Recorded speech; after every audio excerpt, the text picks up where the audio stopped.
वाल्मिकला 14 दिवसांची न्यायालयीन कोठडी आता सुनावण्यात आली। खंडणी मकोका प्रकरणी 14 दिवसांची कोठडी सुनावण्यात आली। व्हीसीद्वारे बीड न्यायालयात वाल्मिकची सुनावणी पार पडली। मकोकामुळे कराडला जामीन मिळणं आता कठीण झालंय। सरपंच संतोष देशमुख खून प्रकरणात मकोका अंतर्गत अटकेत असलेल्या वाल्मिकला बीड न्यायालयाने आता 14 दिवसांची न्यायालयीन कोठडी सुनावली। त्यामुळे आता वाल्मिकचा मुक्काम बीड जिल्हा कारागृहात असणार आहे। वाल्मिक कराड हा गेल्या 21 दिवसांपासून एसआयटीच्या कोठडीत होता। कोठडीची मुदत संपल्यानंतर वाल्मिकला आज बीडच्या विशेष मकोका न्यायाधीश सुरेखा पाटील यांच्यासमोर व्हर्च्युअली हजर करण्यात आले।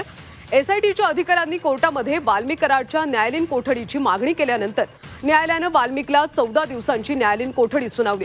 5 फेब्रुवारीपर्यंत वाल्मिक कराड याचा पुढचा मुक्काम बीड कारागृहात असणार आहे। वाल्मिक कराड याची सुनावणी न्यायालयात अवघ्या 5 मिनिटं झाली।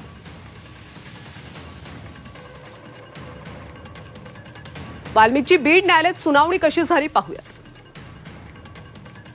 वाल्मिकला आज व्हिडिओ कॉन्फरन्सिंगद्वारे बीड न्यायालयासमोर हजर करण्यात आलं।